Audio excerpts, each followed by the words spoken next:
Not yet, ma'am.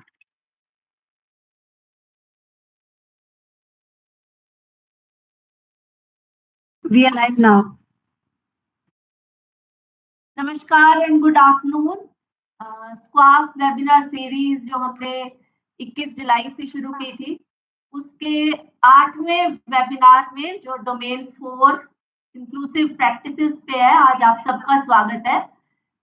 YouTube के माध्यम से आप सब लोग हमारे साथ लाइव इस वेबिनार में जुड़े हुए हैं और आज हमारे साथ हमारे यहाँ जो इंक्लूसिव प्रैक्टिसेस की माहिर हैं doctor Pragya Verma, deputy secretary CBSE academy जो है वो जुड़ी हुई है। मैं मैडम से रिक्वेस्ट करूंगी कि वो स्क्वाफ के संदर्भ में और inclusive practices as a whole के बारे में अपनी जो एक्सपर्टीज है वो हमारे साथ साझा करें। So over to you doctor Pragya Verma. Thank you, ma'am. Good afternoon to all. I hope you all are aware of the SQAA framework and you must have gone through the domains, various domains mentioned in SQAA.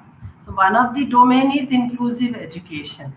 So see, it's not a new word for all of us. Being the educator, we all are aware of this word and we know what is inclusive education, but let us just go into a little bit of detail of it, like what we mean when we say inclusive education in SQAA.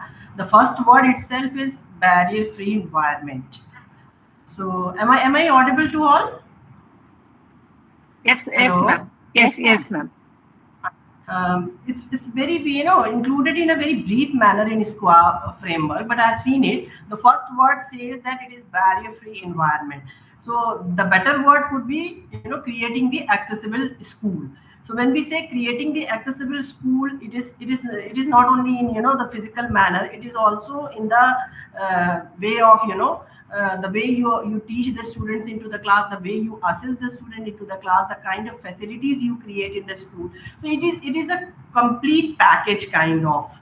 So barrier-free environment or accessible school basically means three things. One is about the environment. So we have to create environment physically which is accessible to all kind of people, be with disability or without disability. So it includes all kind of disability, all the 21 disabilities included in RPWD Act, or any child which has some problem in their with respect to their movement in the environment. So it should be accessible to all. When we say accessible to all, how it can be created? So we have very recently in 6th March somewhere, we have given a circular to all the schools how to create the environment barrier free in their physical environment barrier free. What do we mean by that? What is the expectation of CBSE? So that we have written in the circular that the toilet should be accessible, the classroom should be accessible, the laboratory should be accessible. So wherever, whatever the important aspect of schools is there, that has to be made accessible in terms of reaching there, accessing the facilities there, learning there, assessment there. Everything has to be in an accessible form. So I'll just share the link in the group and you can once again refer the circular, and if you have any doubt you can very well ask during the session only. So the circular is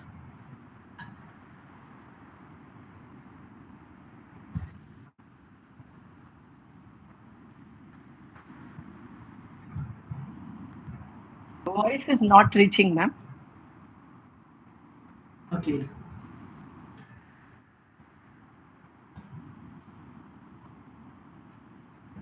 I have pasted the link of the circular which has been given to all the schools, which has been shared to all the schools through the Saras portal, and it is on the accessibility, how to create accessible schools with all the required details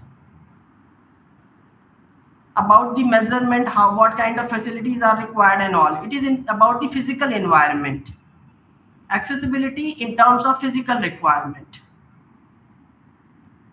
Many a time we have seen that the schools have made disabled friendly toilet, but it is not in use, it is not functional, it is not properly created, if the toilet is being made accessible, the doors are not accessible. So please go through this circular in a thorough manner so that you understand like what kind of and how to do it, also what kind of facilities are required and how to do it. The complete procedure is given there. I have shared the link, you can just go through it. But this is only the one aspect of accessibility. SQAA is, a far ahead. It is not only about the accessibility in the physical environment, it talks about the accessibility in terms of information also, the classroom teaching also, the assessment practices also. So it is a way ahead. It is very futuristic in nature. So when we say information, that means whatever information you share in the classroom in the form of teaching or in the form of the material, the text material which you are sharing with your student, it has to be in the accessible form. So if the student is unable to access it visually, then you have to provide it in audio form. I'm not saying that you provide the braille form. Braille is not possible to write or use for the common people like us, the common teachers like us. It is only the specialized expert who can write braille. So we are not talking about the braille here, but the information must reach to the student. So if it is not in the visual form, you can always have the dual mode of providing information. It can be audio as well as the visual method of presentation. So while the classroom lectures are going on, we have to make sure that everybody sitting in the classroom is able to access the information you are providing. So you have to take efforts to make it accessible to the student. Same manner, let us talk about your website or the other things. Everything has to be made accessible. Nowadays the government has a lot of eye on the school website. So please make sure that it has the features, the large font, the color contrast. You can just refer any nice National Institute's website, and you can see what kind of features they are incorporating in their website to make it accessible. Similar things can be done here also in the school website. So this will provide access to all the persons who are trying to get the information from the school website. So this is one aspect. Classroom teaching always has to be in a dual mode. Make sure that even the activities are created for the students who are trying to understand the information. Now let us come to the third aspect, which is assessment. So assessment, we are also working. We are providing a lot of exemptions and provisions to children with disability. We request you also to assess the children in whatever they are capable of. We don't expect anything which is not which is standard in nature but not according to their capabilities. So accessible assessment means we have to create various avenues for expression of whatever is being learned in the class. So it should not always be in the single way of reading, writing, or expressing it on answer sheet with the help of question paper and all. There should be various mode of assessment conducted for learning, and we have to ensure that everybody is being given the proper way of assessment, proper way of expression of what they have learned in the classroom. So it is about the assessment practices also, which we need to consider under accessible schools. So in together, see, I have not gone into the detail of everything. I don't know, because I've been asked to speak for 10 minutes for this particular thing. So I'll just wind it up very quickly. Accessibility in physical environment means three things. You have to make your school accessible, school building accessible. You have to make your transport accessible. So the playground, the laboratory, everything has to be made accessible where every student can go. Don't say that they are only kept at the ground floor. They are not going upstairs. So there is no requirement for the ramp. And ramp is not the only thing. Many schools have lift also. So you can make various modification to your school system to make it accessible. And then information based, you have to provide information in an accessible format. Teaching, learning, pedagogy, assessment, everything has to be accessible. So please try to become an equitable and inclusive school, and provide access to all the children whomsoever are coming. Please understand that it is high time we have to provide education to all children in the similar background school. We should not recommend them to different kind of setting. So the inclusive education means everybody has to be in the same premises with the effective involvement. So everybody has to be there. So with this, I will close my remark, and I'll ask Anjali madam to carry it forward. Thank you, ma'am. Thank you, Dr. Pragya Verma, for sharing vision of CBSE and why inclusion is so important, how we can move towards an inclusive school and eventually to an inclusive society. Thank you for your words. Now I would introduce you to the this beautiful smiling face, who is our resource person for today, Mrs. Manju Arif, who is principal CPS North Bangalore.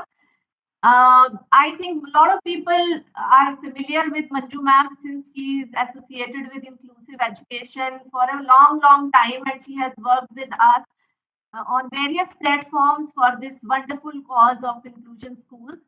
Today, she'll be taking up domain 4, inclusive practices of SQAA, and in detail, we'll discuss everything about it. Before I hand over the mic to her, I will request all the participants who are there on YouTube to please please keep writing your questions in the chat box. We are there looking at each and every comment, each and every question you ask. We'll try to answer that. बहुत सारे लोगों ने ये request किया कि जो webinar है उसे बाइलिंगुअल रखा जाए. हम पूरी कोशिश कर रहे हैं कि दोनों भाषाओं का पूरे तरह से इस्तेमाल करें और आप लोगों तक अपनी बात उसी भाषा में पहुंचाएं जिस भाषा में इजीली आप अंडरस्टैंड कर पाए उसको. पूरी कोशिश हमारी तरफ से और रिसोर्स पर्सन की तरफ से है कि हम पूरा सिंप्लीफाई करके स्पाम आपको समझाएं. कोई भी ऐसा बात जो आपकी समझ में ना आए, आप हमें ईमेल कर सकते हैं. Towards the end of this webinar we will share all the contact details. You can call us and please keep writing in the chat box. So by the end of this session we'll see all the questions and try to answer everything you ask us in the chat box during the webinar. So now I'll request Manju ma'am to let you through this journey of SQAAF in inclusive practices. So over to you, Manju ma'am. Thank you, Anjali. Thank you, Dr. Pragya, and good evening to everybody. Thank you, Dr. Pragya, for setting the motion for inclusive practices. While I share my presentation, I'd like all of you to take up your mobiles in your hands and open the settings and type accessibility features or accessibility menu on your mobiles and see what comes up. This is exactly what Dr. Pragya was saying, that access is now on our fingertips. And everything that we design is universal design, saying that everybody can use it. For some, it might be a need. For others, it might be assistance. And I'm going to start my video by sharing one site. And ma'am said, look at particular sites. I am sharing the site of NCERT. You can see that this is a very accessible website. You can see that there is a screen reader access. That is for people who cannot see and they need a reader access. So it will read out aloud. You have text size. So you have different text sizes from smaller to bigger so that people can, and I'm going to show you an example of that. I'm increasing the font size and you can see that it is getting bigger. And then you have a site view. You want a white background or a dark background, depending on the intensity. And you have English or Hindi. And if I go to Hindi and click Hindi, the website turns into Hindi. So a particular group itself, one website can be accessed by many people. And this is exactly what Dr. Pragya Verma was saying, that the school website can also become accessible so that you send out a message saying that this is we are an inclusive school. I hope that, and I'm now coming back to my presentation. Are you all able to see me and hear me? Yes, Manju ma'am, go ahead. Thank you, ma'am. I'm coming back to the domain 4 today. Today is the 8th session, and I'm going to go on slideshow from now. So we are on domain 4, inclusive practices, session 8, 9th August 2023. Thank you everybody for joining us one more time on this SQAAF journey, which I'm sure by now you are experts at, and you are doing extremely well putting these learnings into practice. So this is how we will move today. We will have a recap quickly, and I'm just going to brush through those slides so that you are aware of where we are. Anatomy framework, again, all of you know how the anatomy of SQAAF works, the outcomes, and then we're going to deep dive into inclusive practices, and then say where are we now and where would we want to go as a country, as a state, as a school, as an individual. Question and answers and a helpline. I put up this for you with a picture there. So we are here at Inclusive Practices, session 4, domain 4. We have done domain 1, 2, 3, and my colleagues before me have done inclusive practices in all of those domains. You looked at curriculum that was inclusive. You looked at pedagogy that was inclusive. You looked at assessments that was inclusive, ensuring that no child was left behind. You looked at infrastructure and how infrastructure, aesthetically designed infrastructure, is universal design. The presence, like Dr. Pragya said, of ramps and lifts. And it's not only ramps and lifts, it's tactile walking spaces. It is wash basins that are at different levels. It's toilets that are friendly, which have wheelchair access. There is a lab that has wheelchair access, or it has access for any child with any kind of special needs. We have libraries. Every space in the school needs to be accessible to every child.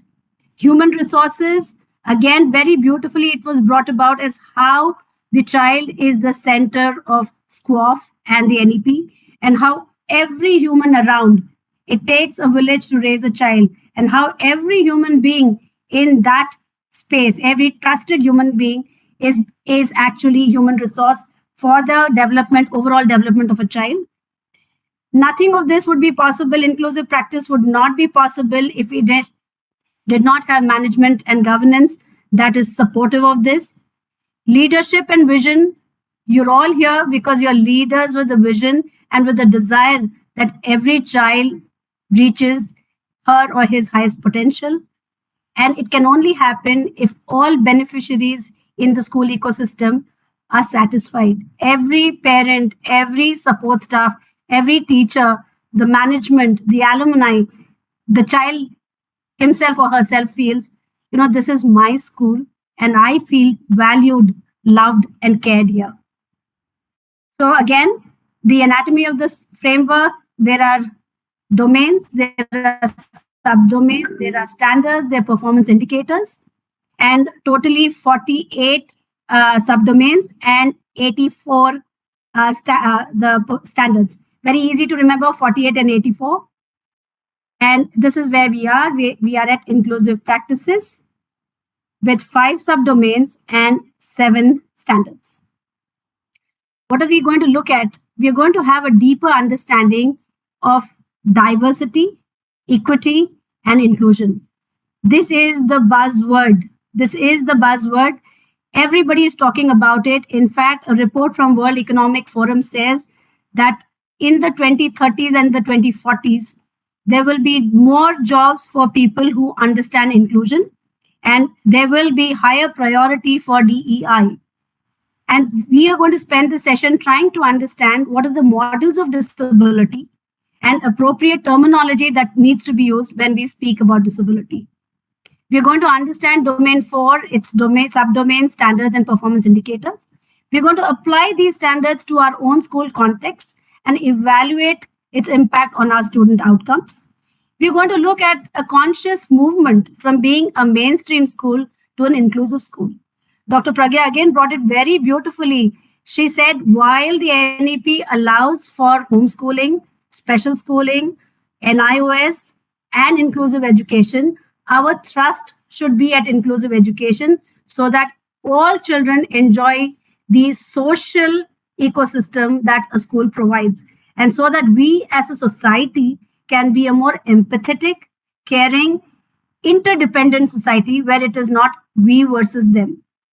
We would also like that post this session and in your practices, you share best practices of inclusion in your school, thereby building a repository for CBSE about the kind of inclusive practices that are being practiced in different schools, and so that each one of us benefits from that learning.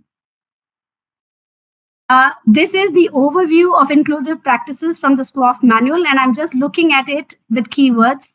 The SQAAF is all about systems and processes.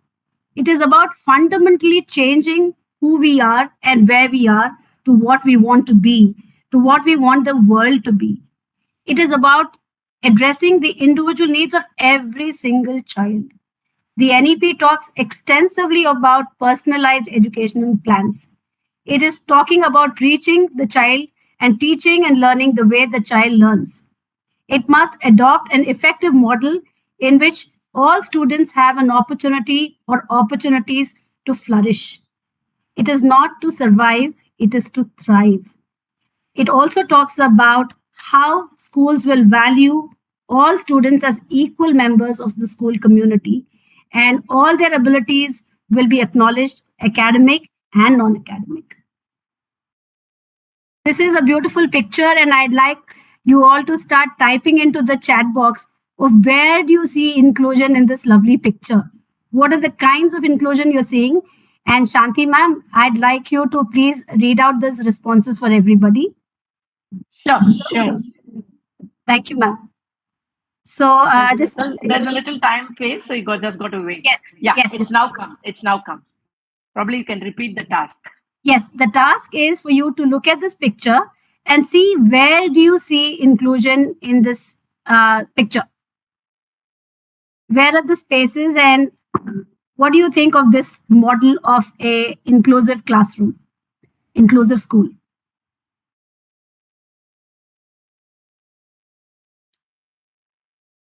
Shanti ma'am, you can start with one response for us. Yeah, there's somebody who's saying, Anjali says everywhere I can see. Absolutely, it's everywhere. You see it in the school choir. Mr. Pranav says all over. All over. Leena says transport and games. Awesome. What Pragya ma'am said, in the transport, in the classroom, in the canteen, in the cafeteria, everywhere you have in the games ground. And then she spoke about barrier-free ramps, and someone has talked about a bus, play to bus boarding, transport, and every aspect. Playground. Every aspect. Absolutely. Yeah. Thank you, Shanti ma'am, for that beautiful responses that the audience has given. I'd like all of you, and I will post this back later. You need to go to the NCERT website and check this little video called Priya, the Accessibility Warrior. I will put that on later. And it has some activities that you can conduct with your school children for them to understand how a school can be accessible. Better word than saying barrier-free. Again, coming back to Pragya ma'am, our language needs to be more positive. This is a picture that most of you would have seen somewhere or sometime. It talks about 4 words: exclusion, segregation, integration, and inclusion. We all as educators wish to be at inclusion, which means the first picture, that is exclusion, everybody who is not like blue and red, that means who's not like you and me, is outside of my realm, and I have no understanding of them. The second picture says, all of us who are alike are together, and anyone who's different is a different community.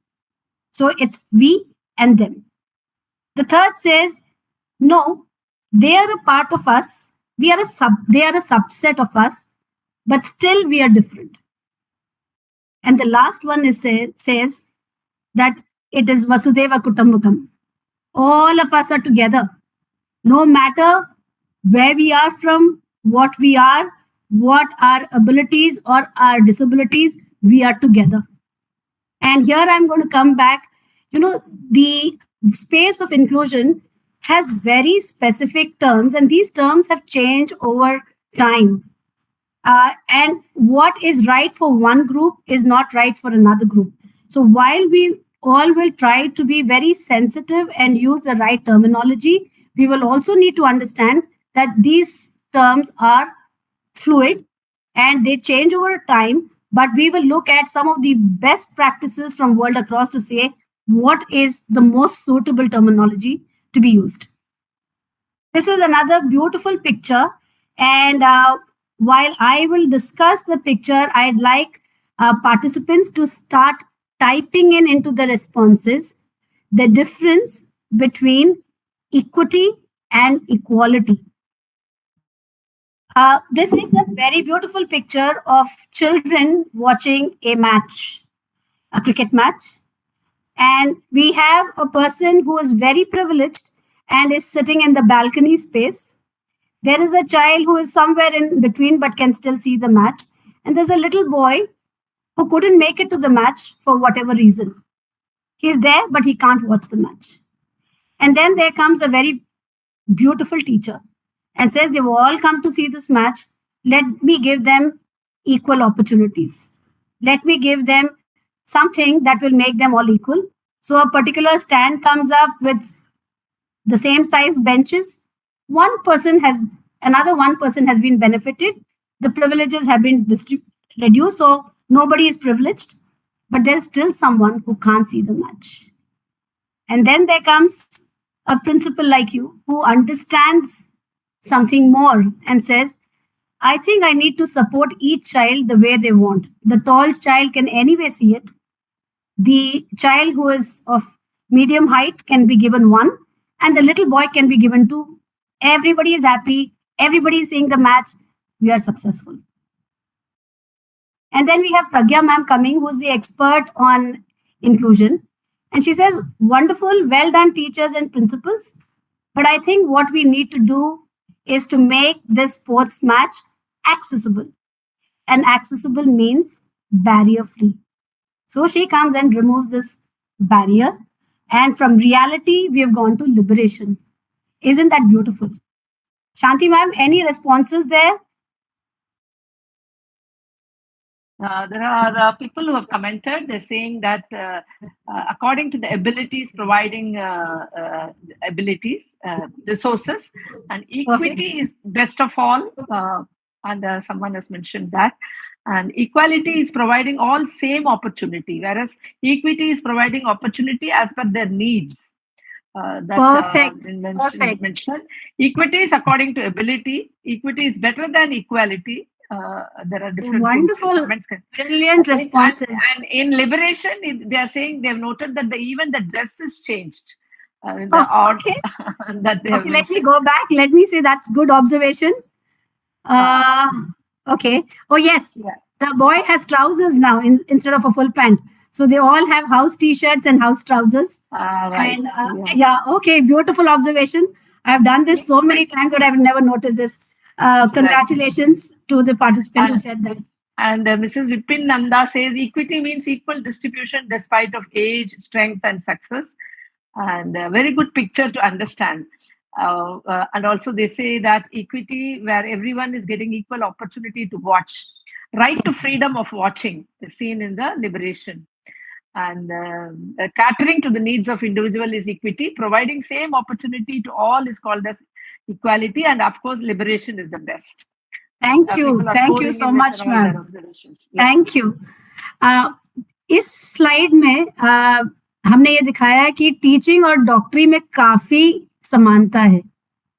कोई बच्चा जाता है doctor के पास, किसी के घुटने छिल गए, किसी के पेट में दर्द है, किसी का हाथ टूटा हुआ है, किसी को खांसी है, और अगर डॉक्टर कहता है कि I am going to give you cough syrup to all of you, only one of them will benefit, the others will still be crying. The same happens in the classroom. A child says, I have trouble focusing for more than 15 minutes. दूसरा बच्चा कहता है, I think I'm better off when my hands are busy. The third child says, I can talk about what I know better than I can write. चौथा कहता है, मैं तो pencil ही नहीं पकड़ सकता. So different students would get different things to help them succeed. So what do teachers do? They have classroom breaks. They have tests taken over multiple days. They have fidgety toys and tactile activities. They create a video instead of composing a paper. the child is given an answer, an assignment. Modified writing, utensils, writing on a computer instead. Again, everything that Pragya ma'am said, assistive devices, multiple ways of assessment, multiple pedagogical strategies, adaptations and modifications of the curriculum. So I think teachers and doctors are on a very difficult task, and therefore we need to stop for a while and say, if my child is so different, if each of my students is so different, do I need to understand a little more about the diversity that exists in this world? As a biology teacher, I give this example all the time.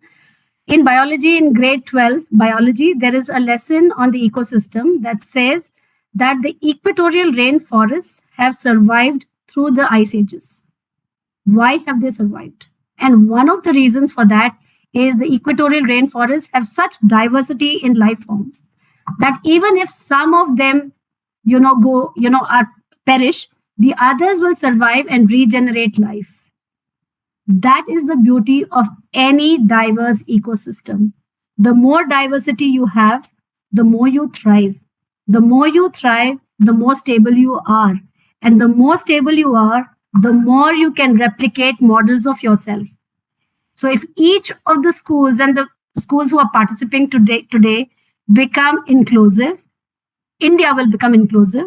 And because India is going to be the country with the largest number of youth post 2030, we will make a world that is inclusive, kind, compassionate, caring, sustainable. To accept, embrace diversity, you need to provide equitable solutions from that picture that you saw. So equity in policy, in practice and position. And when you have diversity, when you embrace diversity, you have equitable practices, and the majority becomes the voice of the minority. Inclusion becomes a culture. It is not one principal or a couple of teachers, but it is the management, the principal, the leadership team, the teachers, the children, the support staff, till the last person. And because schools are transformative, the school community area becomes inclusive, and there is a culture of inclusion. And I think deep down in our hearts, all of us believe that that is the way to go. Now, when a system embraces diversity, has equitable practices, is inclusive, then every single person in that system has a sense of belonging. We all say it's my school. The children say it's our home. Many children say it's our first home. They don't say it's a second home because their parents would have shifted many homes, but school remains the same. And this is the lingo that the world uses today. DEIB. Diversity, equity, inclusion, and belongingness. And the world of tomorrow is going to have people who understand DIB better, and these will be future leaders. And they are in your care. So what can we do for them? This is exactly what an inclusive classroom would look like. The NEP puts the child at the center of learning and puts teachers around them, right? As the caring hands that will get these children to do their best to the best of their abilities. So in an inclusive classroom, all children learn together.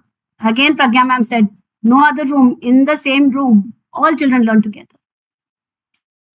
The second point is, to get all children to learn together, you need to give teachers assistance and support.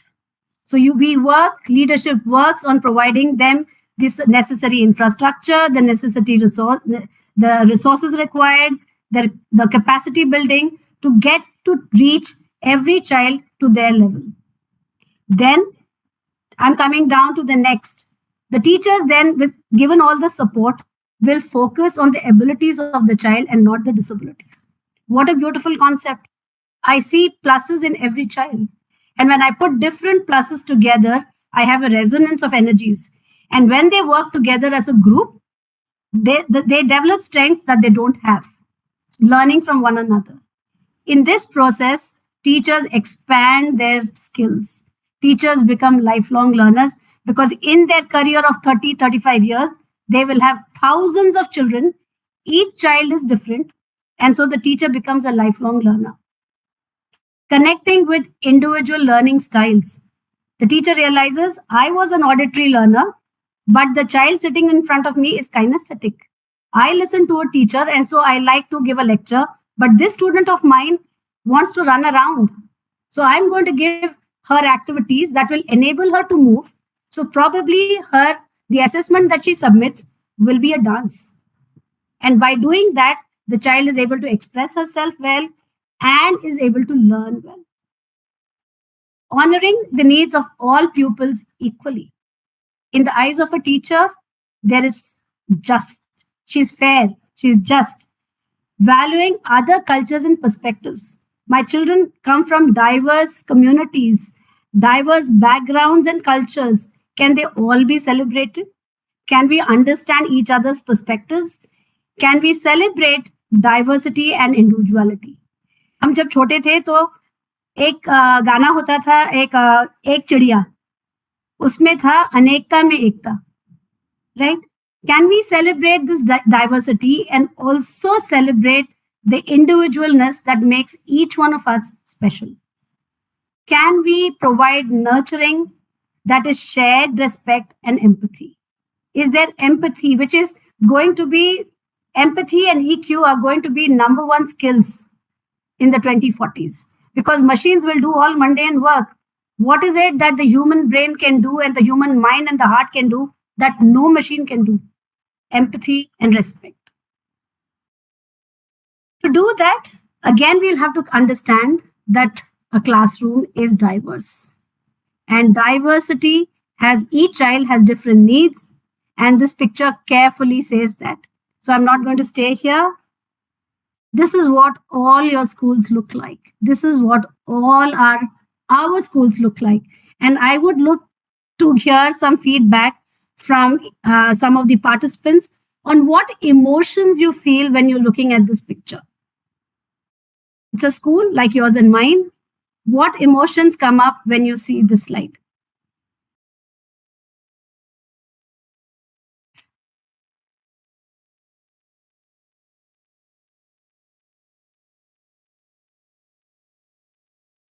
Kalpana ma'am or Anjali ma'am, would you like to respond to this?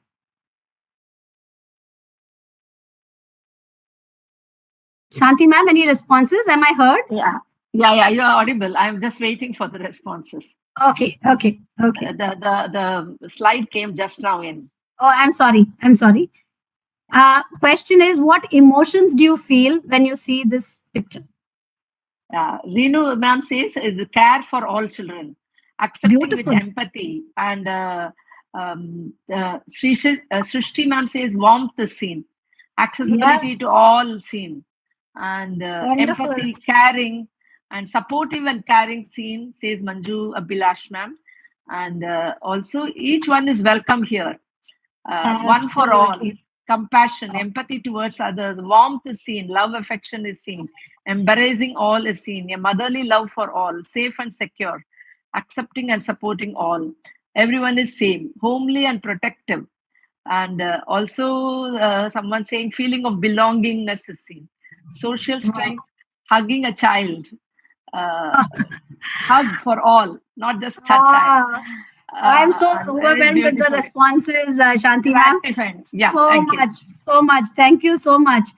I'm coming back to this quote from the NEP, which says that the school curriculum will include material on human values, respect for all persons, empathy, tolerance, human rights, gender equality, non-violence, global citizenship, inclusion and equity, and a detailed knowledge of various cultures, religions, languages, gender identities, etc., to sensitize and develop respect for diversity. Now, so beautifully in this one sentence, all the important words have come up. And if you were to, go to the NEP document on the PDF and put a search for the term equitable or equity or inclusive, it appears more than 55 times. That's how often this word has been used in the NEP. And so it becomes the crux of it. Now, the NEP has gone beyond disability to talk about inclusion. It is talked about gender identities, that is female and transgender. And so you will see that in many schools now, it says male, female, other. Socio-cultural identities, then it has the geographical identities, specifically for those who are extremely isolated. And those small towns and villages which are aspirational, the children want to study and they want to do better. Students from migrant communities who move due to work, and vulnerable populations and at-risk groups. It also talks about the Rights of Persons with Disability Act, that is 2016. So everywhere you'll be seeing this acronym RPWD. We've looked at two acronyms so far. One is the DEI, Diversity, Equity and Inclusion, belonging. And the second is the RPWD. You will see this again and again. So this is it. Now, just imagine a scenario of a little girl. She's about 8-9 years old. She comes from a socio-cultural identity from one of the minority groups. She comes from a little village that is very far out, and the nearest next village is 10 kilometers away. She comes from a population that is vulnerable, right? There are issues there. And then she has a disability. She has a muscular dystrophy. Just imagine. So if you are any 4 and you are female, you have it. And I think what we as teachers need to do is embrace that child and say, you're welcome in my school. Right? And so we need to understand how difficult it is for, people with gender identities. If they have anything else, it becomes a double whammy. And this understanding and this awareness is what is going to steer us to make our schools inclusive. So, there is a need for us to focus on skills such as literacy, numeracy, socio-emotional skills to give children the building blocks they need to thrive in school throughout their lives. This is a World Economic Forum document 2022 saying NEP is bang on.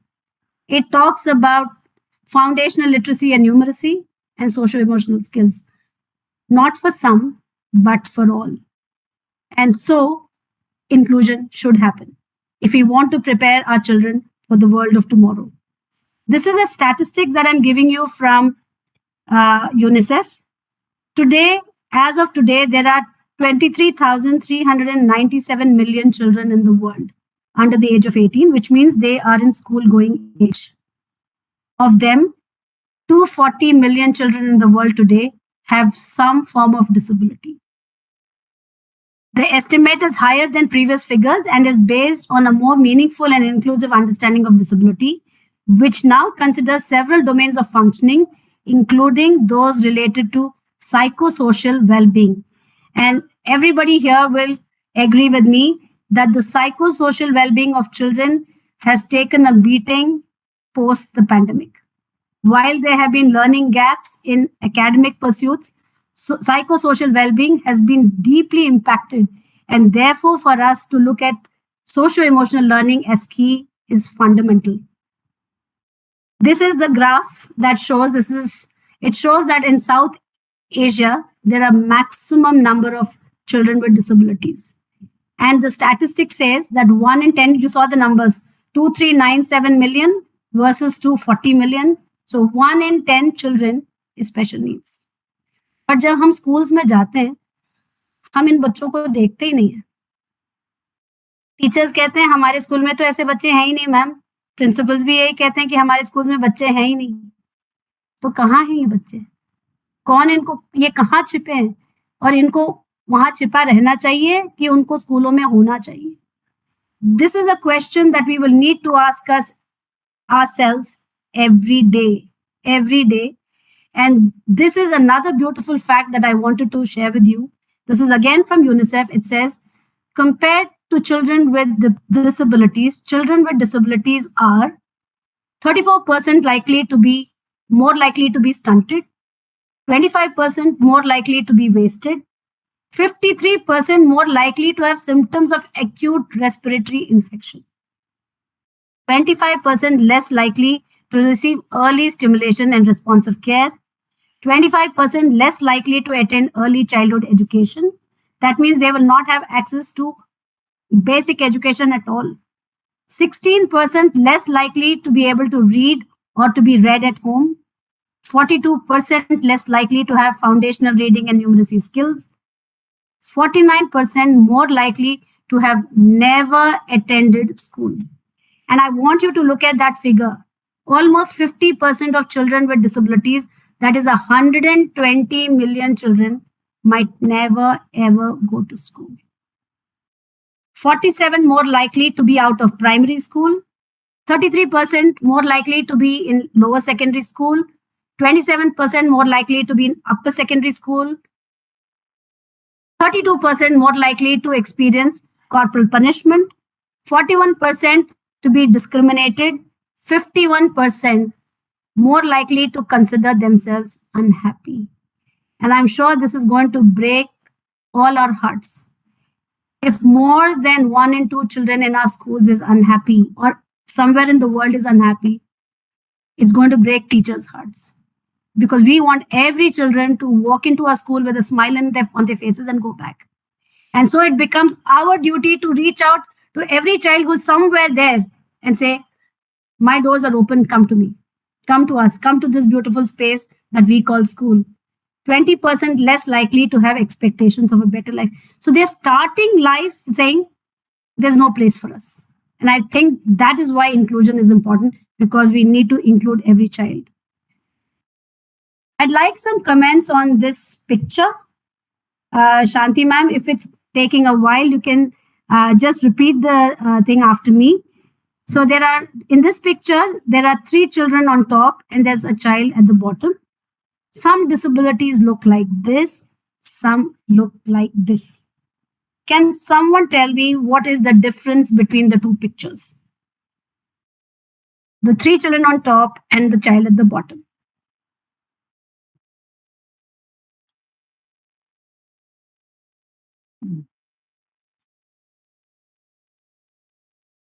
I'm waiting for the comments. Sure, ma'am. 3 children on the top, 1 with a cane, 1 on a wheelchair, and 1 has a walking stick. And the other child is standing. So the word says some disabilities look like this, some look like this. The child at the bottom is also with learning disability, says Anjali Kadlakar. And thank you, Anjali ma'am. Rasik Gupta ma'am says loneliness for the one person. Okay. Aisha says oneness. And, loneliness is also a beautiful answer, and I will come back to that. Maybe this person is psychologically maybe affected. That is what the one probably says. Yes. Mental. This is mental disability. Though those are physical disabilities, and visible and invisible disabilities.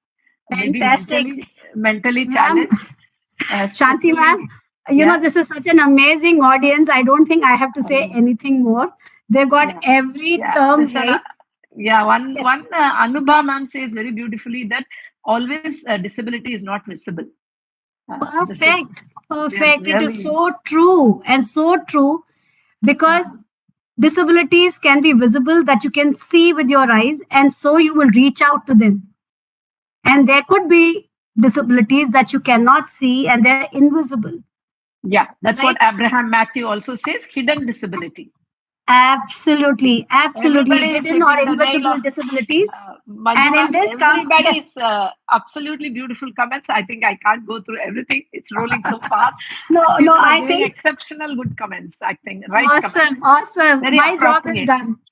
Yeah, my job is done. Shanti ma'am, thank you so much for supporting with those comments. Right. And one principal said, lonely, and children with specific learning disabilities or invisible disabilities like dyslexia, dyscalculia, dysgraphia often are very lonely because nobody understands them. And this can become a big issue. This can show as deviant behavior in school. It can show, different types of manifestations that generally is not understood. This is, pardon me for the slide, there is a slight overlap amongst the pictures. But there are 4 models of disability. One is the charitable model, the other is the medical model, the third is the social model, and the fourth is the identity model. So the charitable model is the one that is based on sympathy and pity. So, someone has... Can I interrupt? One more thing which I thought probably you would like to hear is the parents of that kind of a child who's alone standing, they do not accept the problem. Perfect. There is denial denial of acceptance with the parent, and so the longer it takes, the greater the gap or the wider the gap. Perfectly, ma'am. It is so true, because nobody seems to understand that child. Yeah, thank you. So of the 4 models, the charitable model is the sympathy-based model, that someone has a problem and I can do something in cash or kind on service, so that will help make them feel better. The medical model says there is a disability, there is a physical or a physiological or an emotional problem or a psychological problem, and we need to fix it. Go to a doctor, get a medicine, fix it. The other 2 models, that the social and the human rights model, they focus on external factors that need to be changed to create an enabling environment so that people or persons with disability become a part of an inclusive society. And I think what we are moving towards is 3 and 4, that is social and identity model, where we're saying that people with special needs have rights. And those rights are the same as our rights. And we need to build an enabling environment, starting with the home first, but enlarging to the school where the child spends 15 years of their lives, so that when they leave school as young adults, they are confident young men and women who can be self-advocates of their disability and ask for their rights with confidence, and thereby making the other majority the voice of the minority. I thought this slide was very important, and I put it in only this morning. What is recommended language and language that can be avoided? So we don't say a disabled person or a handicapped person or a special needs person. And like I said, we're all learning. We're on that curve. So we might use words that we are not aware of the change. So we'll need to keep updating ourselves. Atypical person living with a disability, differently abled, to a person with a disability, a person with an impairment, visual impairment, hearing impairment, autism, persons with disability, people with disabilities. Okay. So these are the words that are recommended. Now we say a person, a normal person, and just before our conversation in our mentoring group, I was saying normal. And when I read this document, I said, even normal is, because what is normal for me might not be normal for another person. So normal, healthy, able-bodied, we use this language, but it needs to be avoided. And we need to talk about it as person with disability, the rest of the population. Suffer from, and this is again from UNICEF and United Nations. You can pick it up from there. So again, we say suffer from, afflicted by, we need to say have or has a disability or a condition. Has muscular dystrophy, not suffers from muscular dystrophy. We don't use the word retarded. We don't say simple, slow learner. All of that is not to be used. It has to be avoided. We talk about person with intellectual disability, person with an intellectual impairment.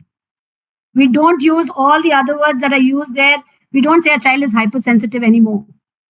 We don't say panicked or agitated. We say with a psychosocial disability. Can you see the difference? The words on the left side are more not person specific, but group. They are more empowering, and the person for whom it is used feels valued. So here, deaf person, again, only someone who's totally 100% hard of hearing is called deaf. The others are called hearing impaired. So this way we have many other words here. I'll leave it for you all to have a look at later. Now, this is the RPWD Act that Pragya ma'am spoke about. Before 2016, there were only 7 disabilities. Today, since 2016, we have 21, and CBSE, being the most progressive board, allows for all of this in all its beauty. But not every school avails of them, right? We often have challenges. Having every child in your classroom is not easy, right? You need infrastructure, you need teacher resource, you need community building, you need so much more empowerment. But I think what you need and what we all have in abundance, especially teachers and school leaders, is a heart that is caring. So if we put our fears aside for a while and say, let's take in these children, let's get their parents involved, let's get the community experts in these disabilities into the school, I'm sure we can create magic. And I'm going to share examples of schools that have done this, and you will understand how this has worked for many schools. And if it's worked for them, it will work for us as well. So the Rights RPWD Act has been beautifully incorporated in the NEP, which again you have seen in the SQAAF document. It talks about equal opportunities in education, sports and recreation, accessible infrastructure, accommodation that is reasonable, individualized support, supportive services, and accessible modes of communication, which you saw in the NCERT website. We also have various pedagogical measures, suitable modification in curriculum and examinations. All CBSE principals and teachers know that children who are visually impaired will have a theory kind of a paper in practicals as well. There is a facility for scribe or amanuensis, and again, a beautiful facility. You have reader facility, you have exemption from 2nd and 3rd languages, math. I have seen a child with exemption in 3 subjects. So the board is extremely supportive, monitoring participation and progress of children, transportation facilities that you saw in that beautiful infographic, training and employing of teachers trained on special needs, employing teachers with disability. It creates a culture of acceptance for children, saying if my teacher can do it, we can do it. And teachers qualified in sign language and braille. And again, the NEP for the first time standardized Indian Sign Language. Just like we have variety of languages, the sign language in each language was also slightly different. So when children moved, hearing impaired children moved, they really could not grasp. So the ISL has come up with the NEP. And again, we have beautiful videos of that in the NCERT website. And Bhasha Sangam in CBSE and NCERT also has this. So you have sign language present there. And then training professional staff, establishing resource center, augmentative and alternate means of communication, learning material that is accessible formats, assistive devices, scholarships, and promoting research. So beautifully, all of it is there. Some of us are following it to some extent. Others are trying to reach to the next level, and that is SQAAF. Finding out where are we at inclusive practices, where do we want to go to, here are the guiding principles, how do I reach there? So again, something that's never been addressed before, the NEP and the SQAAF talk about children who are gifted and talented. So for them, what do? We look at children who are struggling, but we forget those children who seem to be doing extremely well on their own. How do we keep them involved in a class that is age appropriate? How do we stimulate them? So bring them into project-based clubs, get them to participate in Olympiads, have inter-school gifted and talented communities, hubs, interventions in rural programs, use of technology, and then allowing for B.Ed programs that will also look at gifted and talented. And the NCTE and the NCERT will be developing guidelines for this. So another beautiful aspect that we can all come together with. I'd like you to look at this slide and read the quote by someone. Bethany Hamilton was a rising surf star. When she was 13, she survived a shark attack. Despite of having only one arm, she returned to professional surfing. So children with special needs say, we don't want it easy. We just want you to make it possible for us.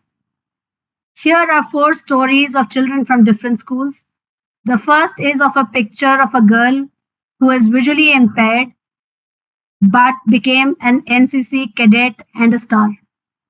The second is a boy with Duchenne's muscular dystrophy who went on to become head boy of a school. CGPA 10 in grade 10, grade 12 95.8%, 100% scholarship for his bachelor's degree. You can see how he changed the community. His fellow friends who are in the prefectorial board took the oath on their knees. They said, we will not stand up. We will be with our friend while we take the oath for our prefectorial board. The third, a boy who was beaten up in school and at home for not being able to read and write, today is a filmmaker in Canada. He was 12 years of schooling he did in multiple schools before he came to a school that recognized his potential. The NIOS board supported him to a tune that he did 10th from NIOS and 11th and 12th from CBSE and was amongst the top 1% of students from CBSE. The fourth, a girl with hearing impairment who got into every single design school in India through a competitive based exam.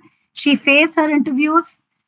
She took online interviews and offline interviews, and today is one of the most budding design artists in the country. They just got supportive schools. I'd like you to look at this word, inclusion. I put it in different colors. You will find 4 words that are made up of 2 letters and 1 word that is 1 letter. Again, 4 words that are 2 letters and 1 word that is 1 letter. And please put down those words in the chat box. And if one of you is very creative, if you can use those 4 words and 1 word and make a sentence for me, I'd be delighted. Can you repeat the instruction, Manjuma? The instruction is there are 4 words that are 2 letters, and I've made it very easy. I've used the same colors. So they have to identify the 4 words that are 2 letters each and a letter that is 1 letter. I've made it very easy for them. So they just need to tell me what those 4 words are. In. And already Sangeeta ma'am says in, and also us. Okay. In and us have come. Okay. On has come. Okay. NIOS. Okay, NIOS, perfect. 4-lettered word, yes, exactly. And what is that one-lettered word? CL means class. Okay, wonderful. I is the 1-letter word that somebody Sangeeta said. Perfect, you all got it right. Us, all students. Very good. I in, on, us. Perfect, ma'am. They've got all the answers right. And this is the statement that I'm not as creative as them, but I picked it up from a quote. It says, it's an anonymous quote that says, there is an I and an in and an us and an on in the word inclusion. When I turns into an us, then inclusion is on and everybody is in. So you can all read it aloud wherever you're sitting. I'm going to keep this slide on for another 10 seconds. Please read it loudly to yourself so that you turn an I into an us and an on into an in.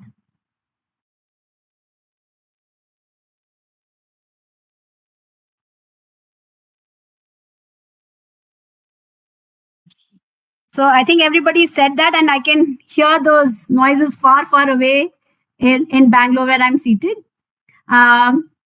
This is something that all of you spoke about. You found a class, you found NIOS, you found all.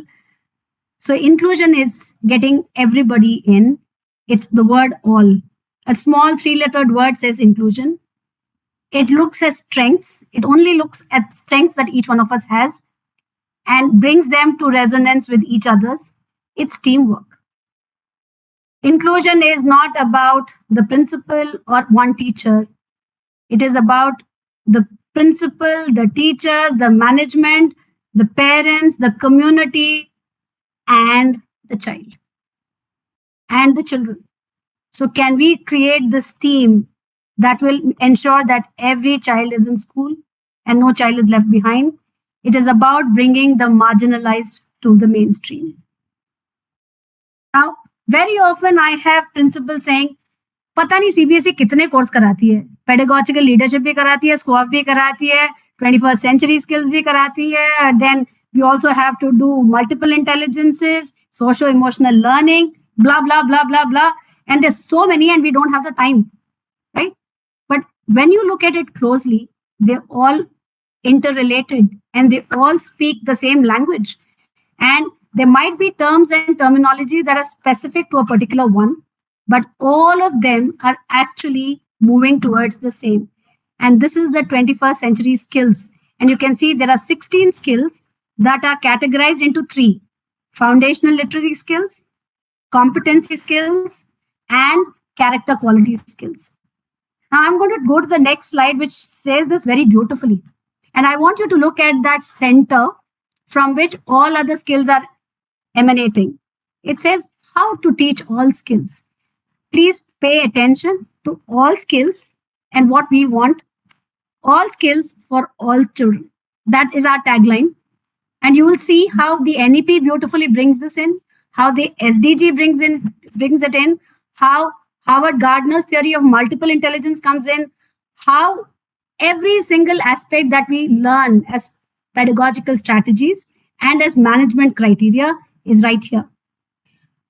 Encourage play-based learning, right? We don't know that. Every child loves to play. Break down learning into smaller coordinated pieces. Get them to learn the smaller parts and then they will join in. Create a safe environment for learning. Schools paramount. Develop a growth mindset.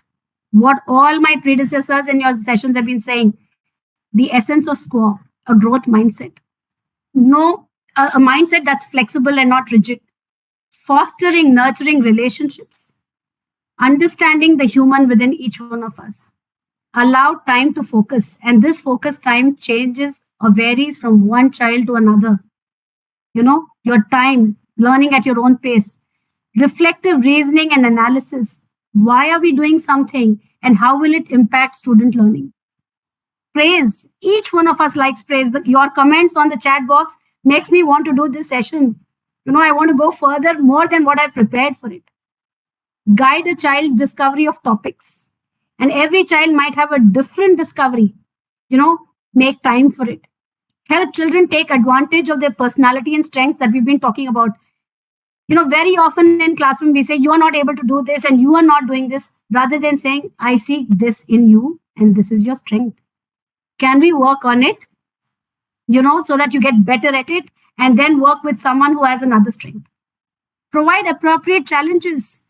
You know, ma'am always gives that story of, Kalpana ma'am gives the story of the elephant, right? Everybody has challenges and then everybody looks at it differently.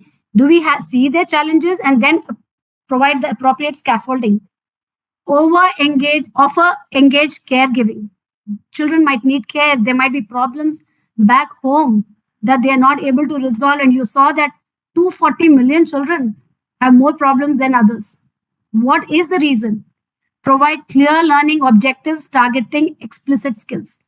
Are your LOs very well defined? LOs and CLOs, which CBSE talks about.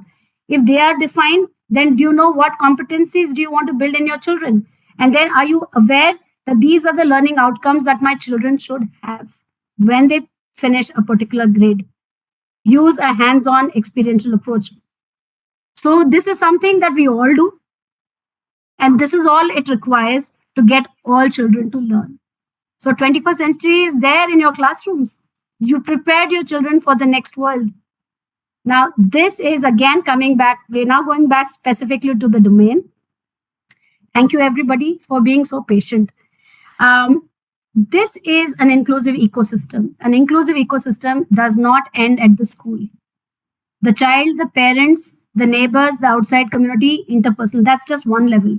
But then you have a larger community where the child goes into.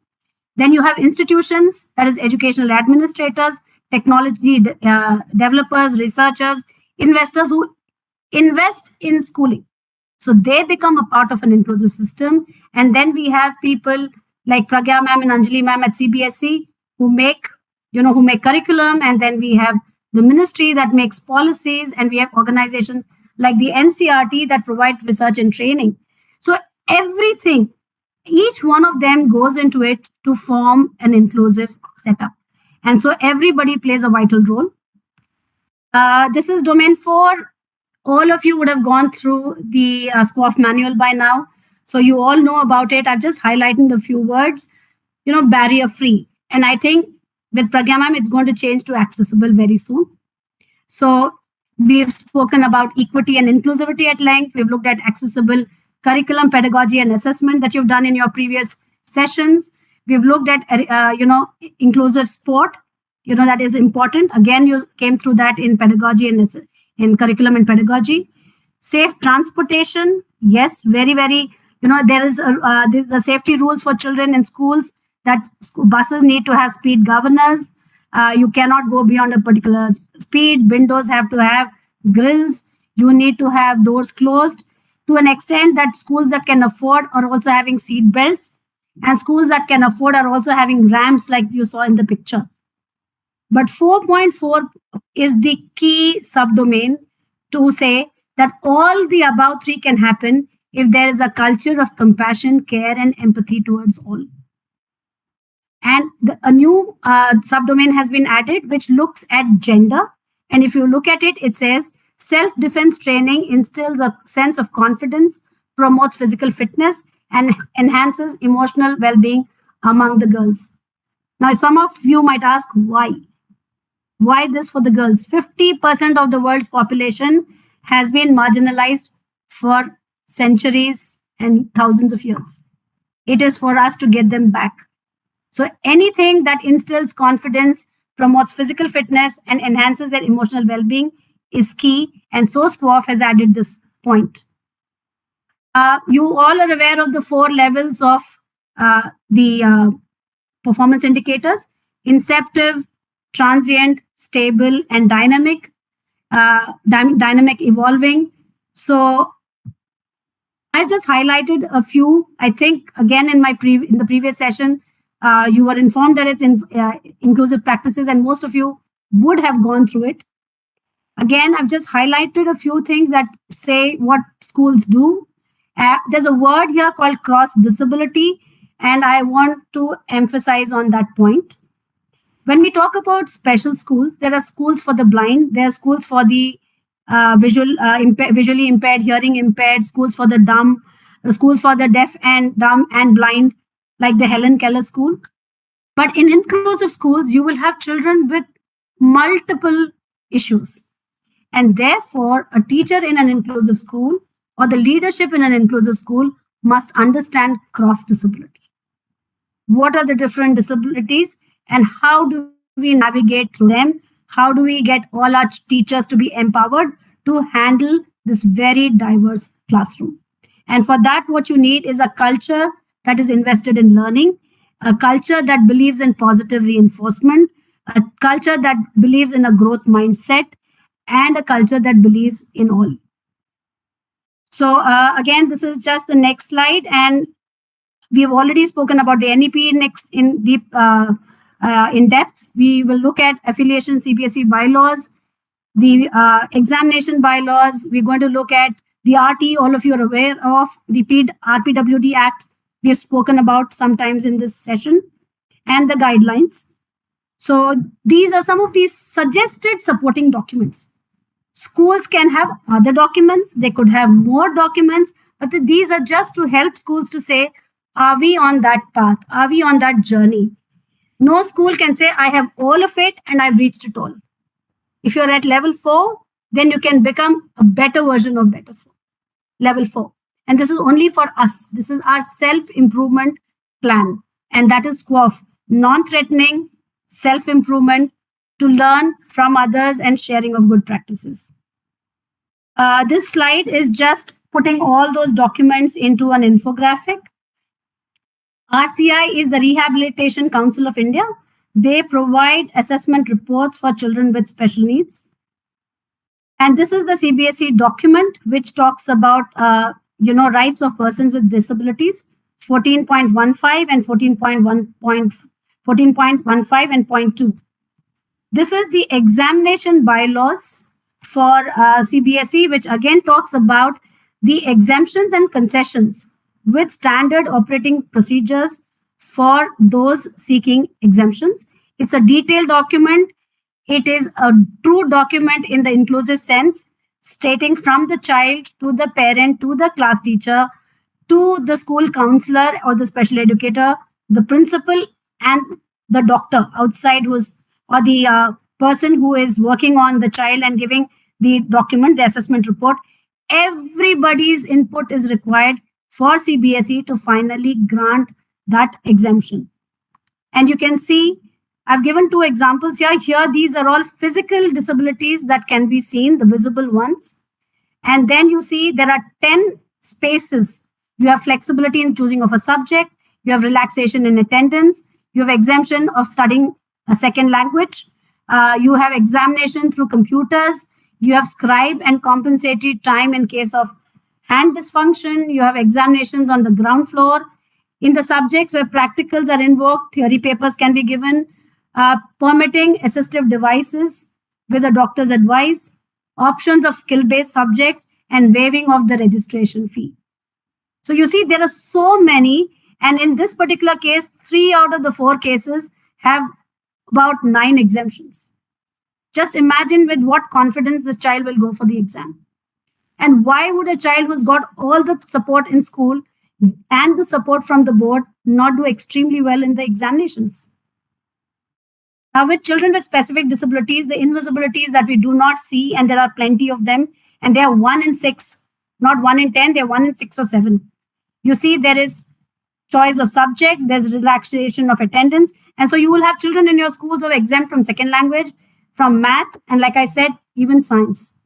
I've had a child with science. And so the board is so supportive. Please make use of these facilities. Why have I put this slide? Why have I put this slide on leadership? Because each teacher in us believes that every child should be in school. But many times when we are at leadership, we have other challenges. But if leadership decides that schools have to be inclusive, nobody is going to be a barrier. It's going to be a barrier-free schooling for all. And research has shown that where leadership is inclusive, employees are 7 times more likely to report that inclusion is a strong part of the culture. So what you do determines the future of India. Each one of you, and you have that magic wand in your hand to change that environment. This is a quote on what we've been talking about, that inclusion is a strengths-based approach. I'm leaving it at that. Again, a slide that shows all documents, suggested documents that a school can have. And now I'm going to go to examples from schools. And these are schools across India who have given some of their inputs. This is a particular school's vision and mission statement. You've heard of this again and again. The school says that we promote an inclusive culture which empowers everyone to become global citizens and lifelong learners. I'd like each one of you to look at the school very closely and then see and rate the school on subdomain 4.4 and say, how will you rate the school at 1, 2, 3, or 4? The mission statement says the school celebrates diversity and promotes inclusion in all spheres to create an equitable and sustainable world. This is another school. There are many schools, but you look at them as one. This has many activities. You know, it has training for teachers, it has whole school events for children, it has celebrations, and I can see more blue and purple and green than I can see white. So almost every day is celebrated in the school, which says volumes of what kind of learning is happening beyond the classroom where all children can participate. Now, this is a school's inclusion policy. When I read through this document, I found that they had taken something from CBSE, they had taken from something from some other board, they had looked at other organizations and made something that was more relevant to them. This showed that they embrace diversity, and they said students with varied needs are identified. So if you don't know what varied needs are, how can you remove barriers? So that was a powerful statement. And they said that we believe in promotion and sustaining education for all. They've specified what all means, and they ensure that accommodations and interventions are provided wherever required. Now, this is a beautiful document. I could not bring the safety and security policy of any school. I couldn't put my hands on that. But I found this document, and the reason I put this document up for you all is sometimes we struggle with writing policies because if you're not coming from a group of schools, we are a standalone school, we don't know how to go about it. But when you have a strong document from the government, then that can become our baseline to start working on a policy. And then we pick it and then put it into our context. So this can become a valuable document to all of you. I found this in a very tiny primary school, one of the schools I was mentoring. And they said that they made classroom ground rules with all stakeholders, that is all children and all teachers teaching that class made these class rules. And I thought this was beautiful because it spoke about respect. It spoke about listening to others. It spoke about not generalizing, and saying, ye to aise hi honge, inse ye kaam nahi ho sakta. They never spoke like that. They said they understood that you can't make generalizations. And that came from an open mindset, saying that people can have different perspectives, and I respect that. Children in that class, if they were given a group task, they were very mindful of having everyone speak. Very often, even in our meets at leadership, I find that one or two of us take the stage. But in this class, it was not monopolizing. Everybody took turns. So in case a particular child could not answer, the two of them would come together and answer. So I found that having this kind of a culture where everyone is respected, even at a classroom level, speaks of inclusion. This is another school that was doing something for blind children. They had Braille lessons. In another school, I saw, like Pragya ma'am said, Braille is very difficult, but they have software like JAWS. Audio lessons. So a lot of schools have smart classes and smart boards, and they have these voice recorders. Hearing impairment, graphic and video lessons, all of this, wheelchair. And then for specific learning disabilities, they had remedial classes. In my school, my children said remedial is derogatory for us. We feel we were diagnosed with something and we're being given a treatment. We want it to be extended curricular support where everybody can come.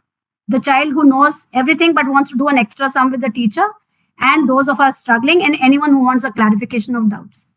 And today our remedial classes are no more remedial, they are extended curricular support.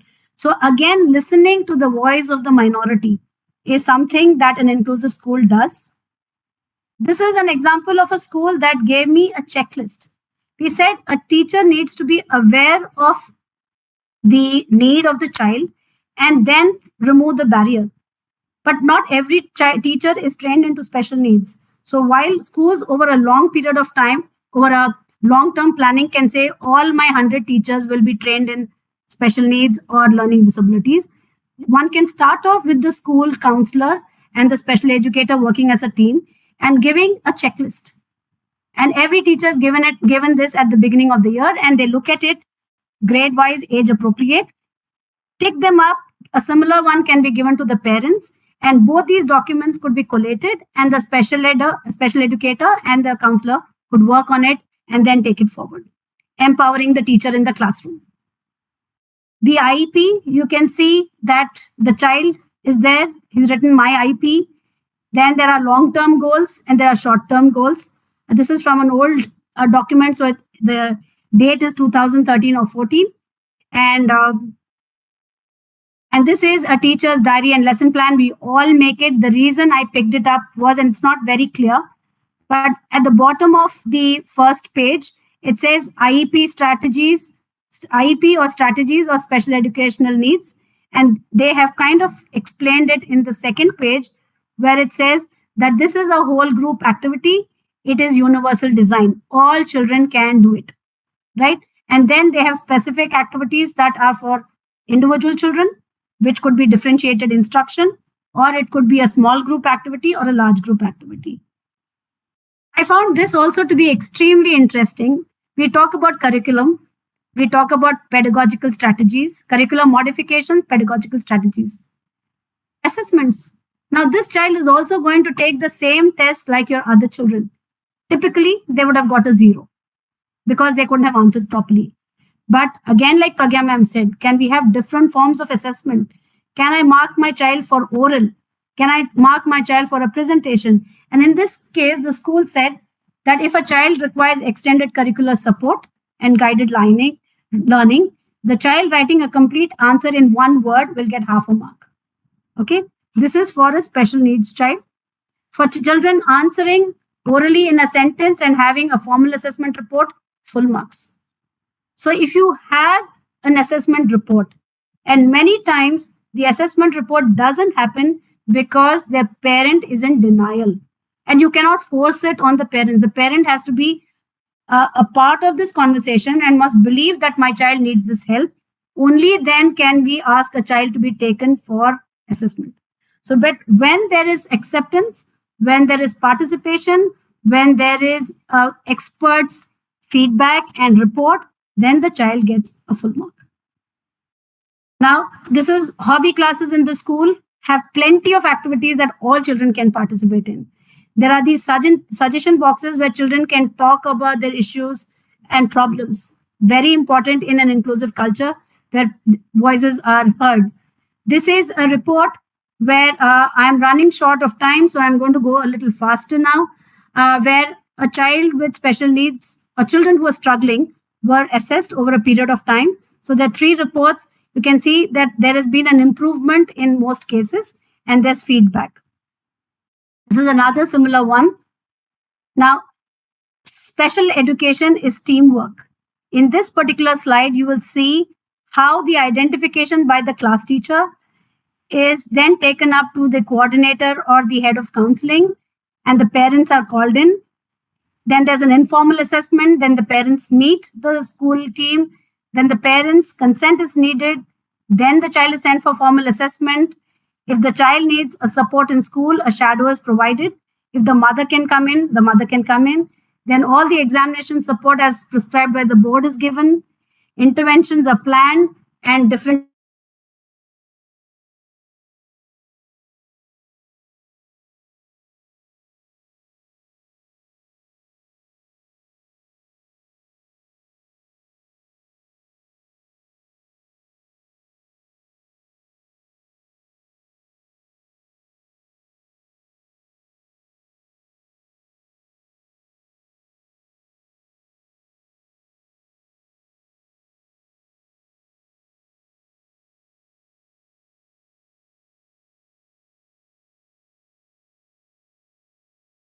training institutes, hospitals, parent support groups, special schools, other boards, anything that will get expertise into your school.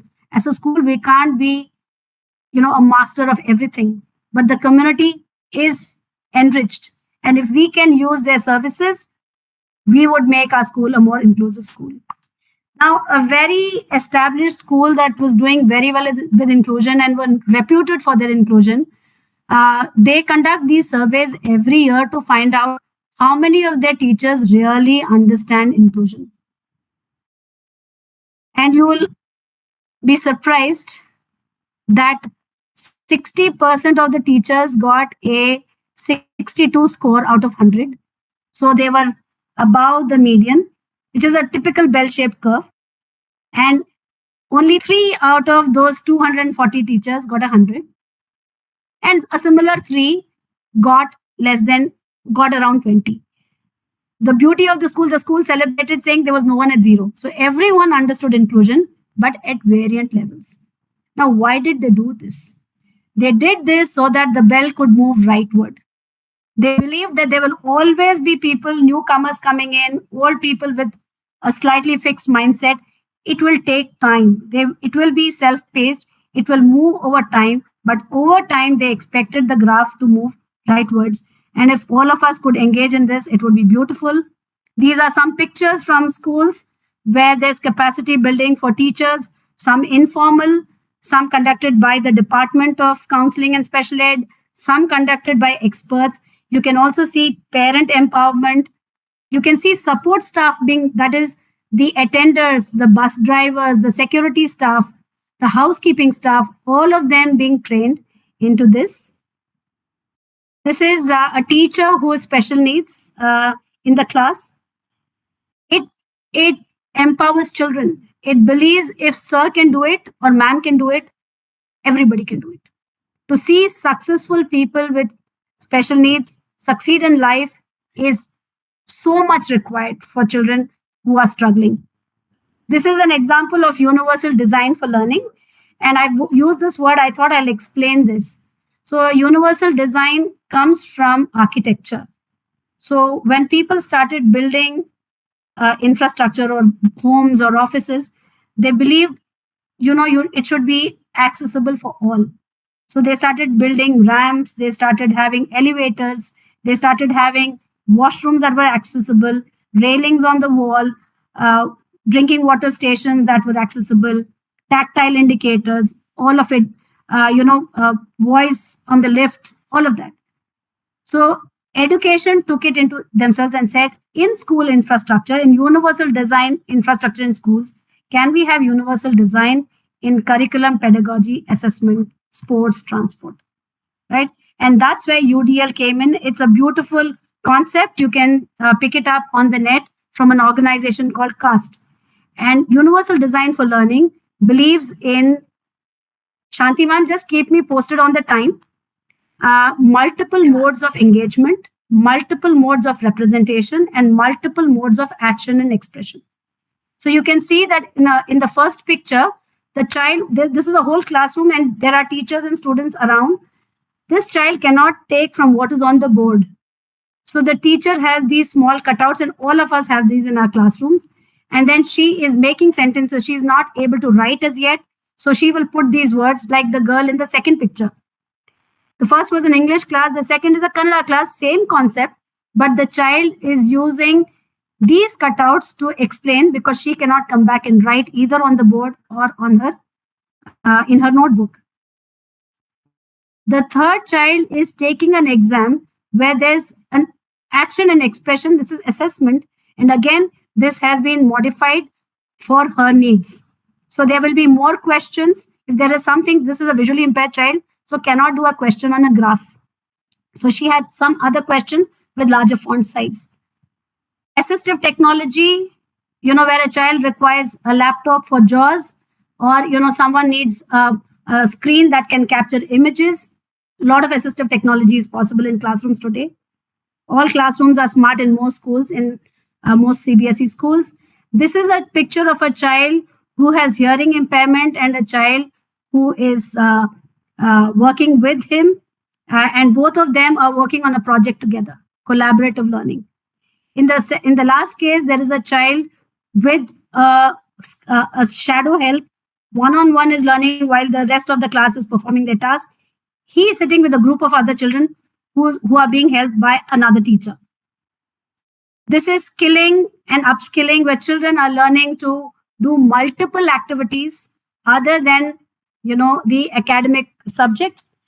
This is again at collaboration, at learning new skills of, getting into, we don't use vocational as much, we talk about skilling.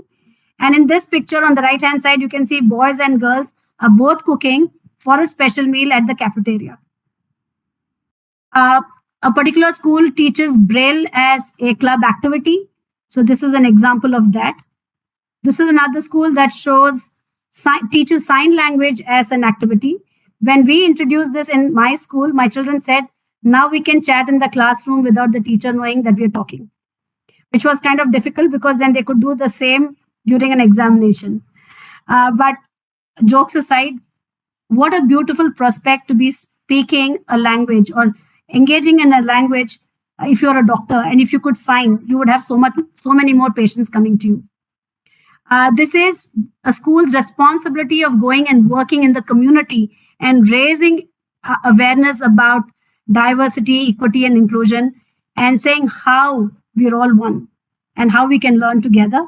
So this is something that Kalpana ma'am and Deepa ma'am have also showed in their presentation. If a picture is accompanied with details, then when we put our suggested documents as evidence for SQAA, it becomes so much more for the person reviewing our files to get a better understanding than just putting a picture. This is a school playing blind football, right? So that when they play with blind children, they know how to play football and they can play together. One group blindfolded, the other who are blind.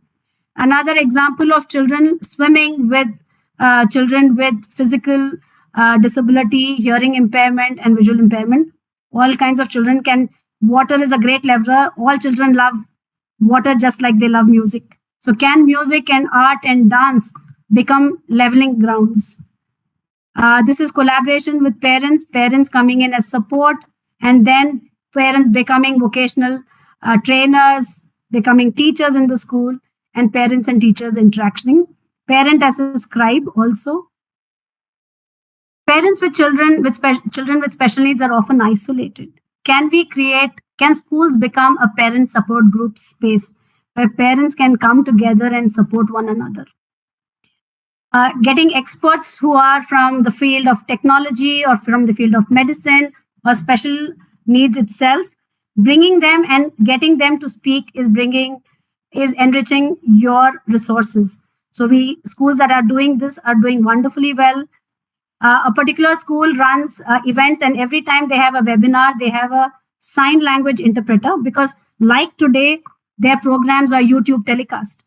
So if there is a sign language interpreter, then the audience becomes larger, and probably next time CBSE can do this as well. And this is a feedback that has come from a parent of a school, and I'm going to read this for you. Beneficiary satisfaction. Instead of writing a normal letter, this parent has written a poem. And she says, "We extend our gratitude, deep and sincere, for the wonderful journey we hold dear. Thank you, dear school, for all you've done for nurturing our daughter, making her shine like the sun. A culture where empathy takes its throne, where compassion and kindness are widely known. We will celebrate the stories we each hold, for understanding is more valuable than gold. When challenges arose, you were her guide, a sanctuary of support standing by her side. With encouragement and gentle words of cheer, you taught her resilience to conquer every fear. As she steps forward, as she steps beyond your familiar gate, her wings now spread wide, ready to navigate. We carry with us memories cherished and true, and forever in our hearts, we will remember you." So again, like in the beginning, I connected inclusive practices goes with everybody: curriculum, pedagogy, and assessment, human resource, infrastructure, management and governance. What is BS? Can someone say what BS stands for? I will wait for that answer. And leadership, beneficiary satisfaction and leadership. This is some resource, and I think on top of this resource should be the SQAAF manual dated April 2023. These are lots of resources for you from CBSE and NCERT, which will be shared by CBSE and on universal design. Ultimately, this quote by Mara Sapon-Shevin, which says, "Inclusion is not about disability, nor is it only about schools. Inclusion demands that we ask, what kind of world do we want to create? What kinds of skills and commitment do people need to thrive in a diverse society? By embracing inclusion as a model of social justice, we can create a world fit for all of us." So that's where we're coming back to SQAA. Can we go back this evening and self-reflect? Can we be accountable for the thousands and thousands of children who walk into our schools year after year? Can we work collaboratively so that every child reaches her or his highest potential and all learning outcomes are reached, attained? Can we be in doing all of this, can we be innovative? Can we find new methods of removing barriers? Can we work together and create collaborative innovation as well? Thank you, everybody. I'm stopping my presentation. And yes, yes, Manju ma'am. There have been a lot of appreciation. They've said wonderful session, informative session, and Mr. Sharad has given 100% marks to you. And also, one or two questions are there. I think after that, Kalpana ma'am will also compile it and present it. Sudeshna ma'am wants to know: is there any checklist essentially required for inclusiveness in schools? Can you provide with any checklist that can be given to schools? Yes, ma'am. There are checklists for various special needs, disabilities. We can compile them in primary school. We actually do not ask, whatever is done is internal. We do not put children into a higher level. But after grade 4, you can recommend them to go to an RCI certified person, grade 5. And all these, that's why these exemptions are given at a later stage so that children get to explore, because there could be multiple reasons for gaps, but individual checklists will red flag items where teachers can intervene, special educators can step in, and remedial can start faster. We will share some of the checklists that are available with us with CBSE so that it can reach all of you. That will be very helpful, I think. And the one Mr. Sukhwinder wants to know, can there be some guidance that can be extended how to handle hyperactive children, also on children who lack attention? Sometimes they shout at the teacher, and though they're very good in reading the storybooks and stuff like that, but then we're helpless about handling these children. So while we will, share the details about how to, take care of a meltdown in a classroom, or how to address abusive language or aggressive behavior, there are strategies for this, and this can be highly helpful. But what I would like to reach out to all teachers and school leaders is, no child wants to behave badly ever in a school or at home. There could be underlying causes, and I think the first thing and the most important thing is to reach out to the child. It need not be the teacher in whose class it has happened, but any child the child is closer to. Most often, we will find that there is a triggering factor that has precipitated this behavior. And just knowing that someone understood brings about transformative change in children. But with children who are, persons with autism or persons with ADHD, there are specific strategies. And while most special educators will know, there is this document that CBSE has released on inclusion, and there's also from NCRT. They have strategies. We can also share some that we have with the schools. Yeah, there's one more concern that has come from Mrs. Anjali. She says that parents are not submitting the certificates so that we can extend these facilities, that we can offer these facilities. Like for even examination, we can write to the board and get facilities, but there is a requirement of certificates to be submitted, which parents are not presenting it to school. Anjali ma'am, I absolutely agree with you, and so do so many of the parents, with so many of the teachers here. Now, a parent with a child with special needs is in denial. For some, the denial, and specifically, like you said, in invisible disabilities, when they don't see apparently, then the denial is longer. But the only thing that can work is constant dialogue between the school and the parent and the child. And for some, it is easier. For some, it takes longer. And in some cases, it never happens. And therefore, the child goes to the board exam and struggles. So it is a constant endeavor that we need to be at it. But if you have trained professionals in the schools, and if you don't have, because getting a special educator or a counselor is very difficult. They are very hard to come by. So again, the NEP and the SQAAF talks about sharing of resources. If a school has, then neighboring schools can get in touch with the principal and share the special educator so that children benefit.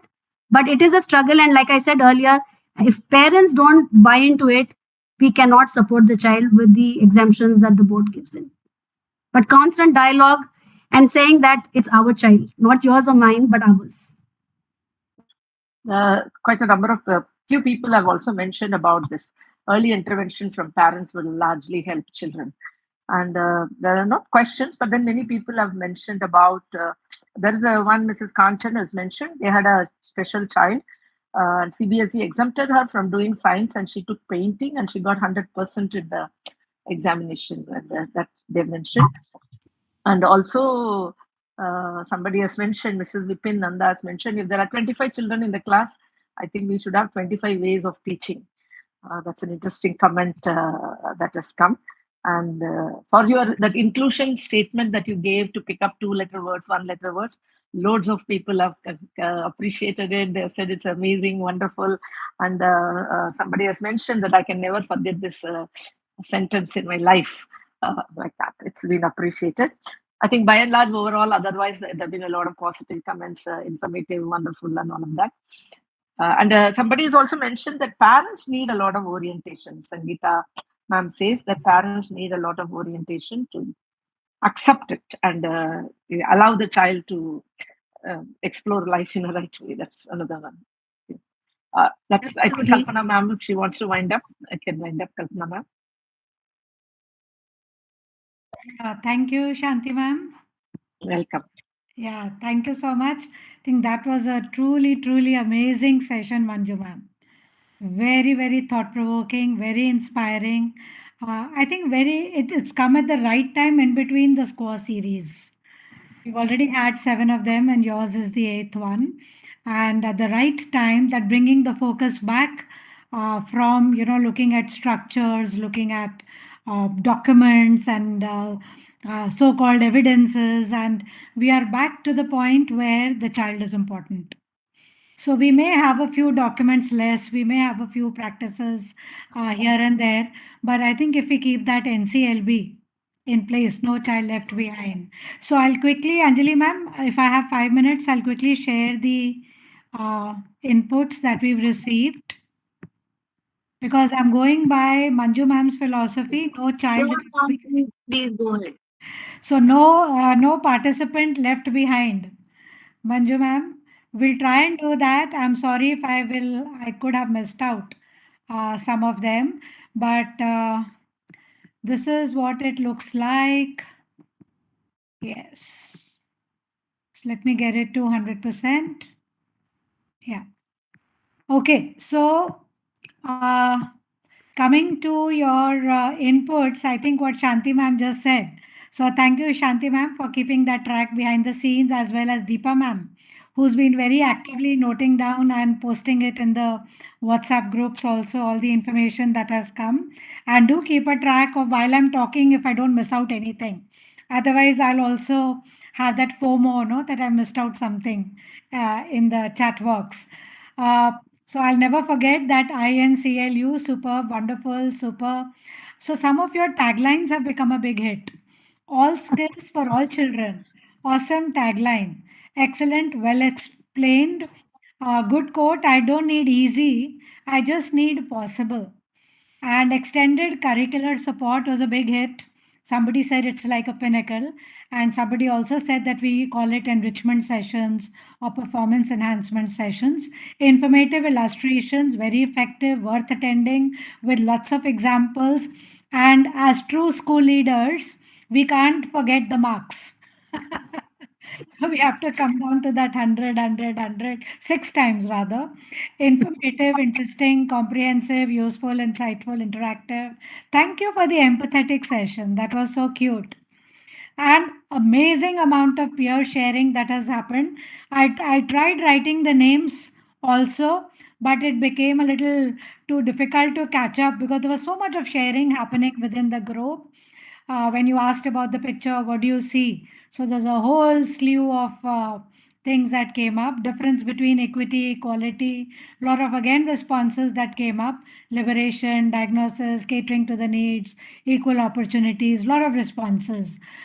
This one Shanti ma'am has already addressed, where you had asked them to view that picture of children entering the school. So once again, huge amount of responses. I'm sorry if I missed out any of support. And I think the keywords have come out so well, Manju ma'am. The words that, talks about inclusion and caring and empathy, care, support, caring, each one's welcome, compassion, love, belongingness. Thank you, participants, for bringing that across. So it is happening. It is happening in schools. People. One nice comment was so good, ma'am. Yeah. Hug to all children, hugging to all children. Hugs to all children. Hugs to all children. That was Also really very cute. Yes. Reach within to embrace the world. So some of us became very poetic. And काफी लोगों ने एक एक ऐसे poetics phrases and taglines डालने लग गए. School एक प्रोटेक्शन है for all irrespective of who they are. और किसी ने लिखा strength lies in differences and not in similarities. ये आपका फेवरेट स्ट्रेंथ बेस्ड वाला कोट है. Schools should embrace all. Sometimes disabilities remain unidentified. This is with respect to the picture that you had shown about 3 children and 1 child. And look at the multiple responses that came up. एक बड़ा interesting response आया, जो अकेले बच्चा खड़ा है कुछ नहीं कर रहा. जो ऊपर 3 है वो अपने आप को मदद कर रहे हैं, ये अपने लिए कुछ नहीं कर रहा. So look at the way that all of us look at things with different perspectives also. And एक बच्चे ने बोला, sorry I am calling you all बच्चास द पार्टिसिपेंट्स, एक ने कहा thank you for the special mention and acknowledging. Probably, I think Shanti ma'am must have mentioned the name or probably appreciated the response. Counselors. In fact, Kalpana ma'am, in fact, I loved the way that liberation slide. One teacher pointed out the dress of that person. He's not in school pants. He's also along with the others. I really loved it. That's a wonderful observation. Manju ma'am said ये मैंने पहली बार देखा है कि वो pant से shorts में आ गया है. Lovely.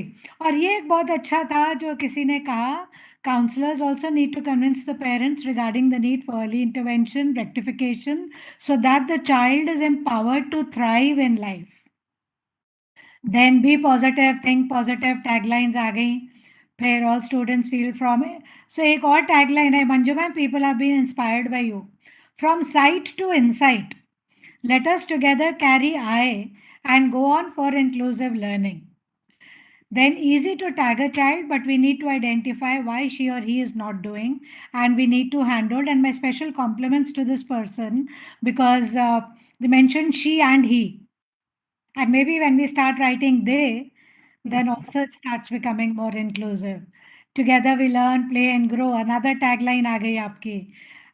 Accessibility to approachability to opportunity. So we've got so many taglines, and I think the last of it, heaven if schools can become inclusive. Beautiful, beautiful. In the previous session, somebody had asked for hard copy when the session was over. So we saw this afterwards, that can we get a hard copy of the handbook, principal's handbook. So friends, this is available on the CBSE website. You can download it and take a printout. And somebody last time had asked about UDL. So I think Manju ma'am has spoken about it 2-3 times, Universal Design for Learning. So hopefully that's clear also. So Manju ma'am, a few questions here for you. I was not very clear with the first one. Share a questionnaire for screening. I'm assuming this is screening of children. They're looking at checklists, ma'am. Right. Looking at checklist. मैंने आया था checklist वाला question बाद में आया था. So I was not very sure कि ये क्या है. So if you would like to respond to these quickly to these questions. So one, I understand that probably the questionnaire is a screening checklist for different kinds of disabilities, specifically the SLDs. So which I said we would. Curricular adaptations for CWSN. These are available on the CBSE manual that looks into special ed and learning disabilities very beautifully. There's a manual on inclusion. It has chapter-wise examples from every grade. So please look at it. And the more you practice, then you will understand what curricular adaptations are required. And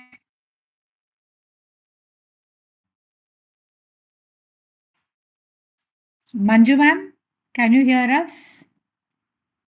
Yeah, I think by the time Manju ma'am comes back to us, she was talking about the checklist for inclusive schools, etc. DI, The face. yeah, Sorry. Manju, you are there. How do we support these in the face of opposition from parents? You cannot give up. Just like you cannot give up on children, you cannot give up on parents, because although we speak of empathy, it is very difficult for us to step into the shoes of a parent of a child with special needs. We will keep them in school for 15 years. For them, it's a lifelong thing. So I think the only thing that works is empathy and compassion for the parent as well. Keep at it, be positive, tell them the strengths of their children, and tell them what they can do with these accommodations. It works. What is DEIB?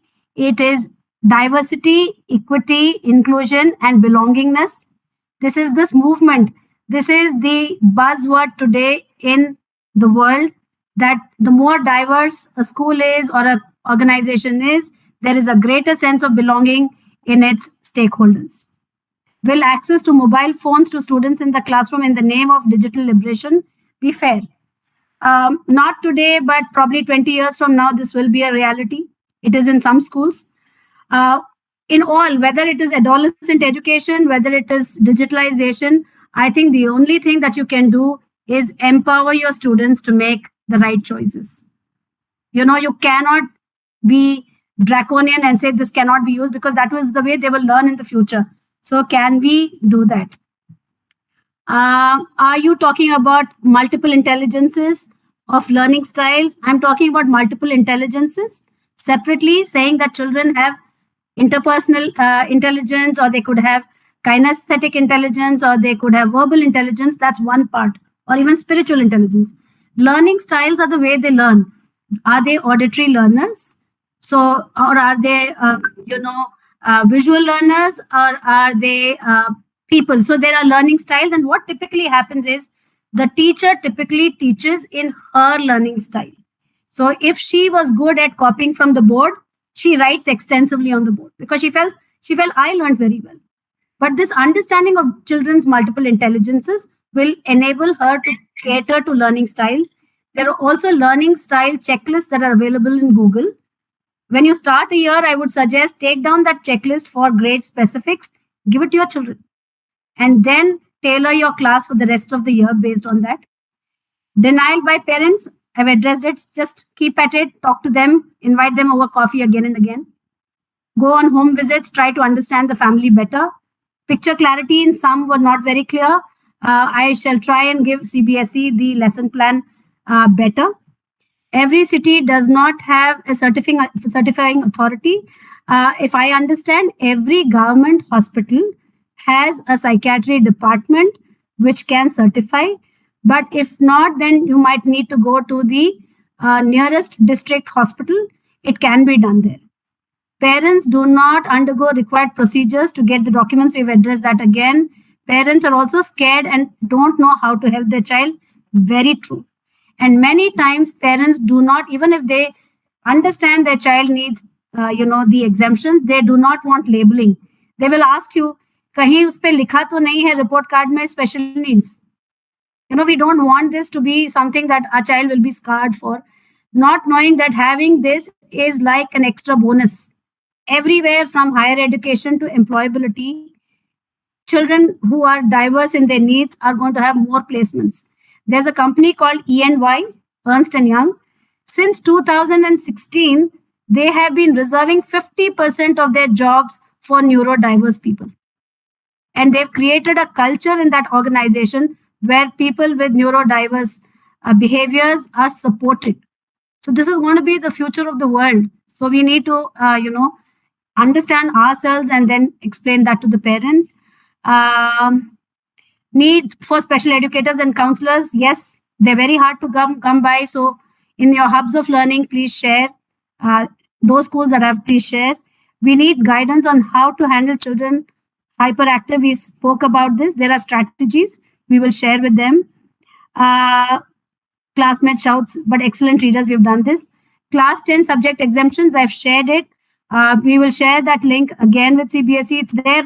If you go to the document I had shared, You will get all the exemptions for grade 10 and grade 12. Question papers in the board. That is the beauty of inclusion. It doesn't say that I'm going to make your question paper easier.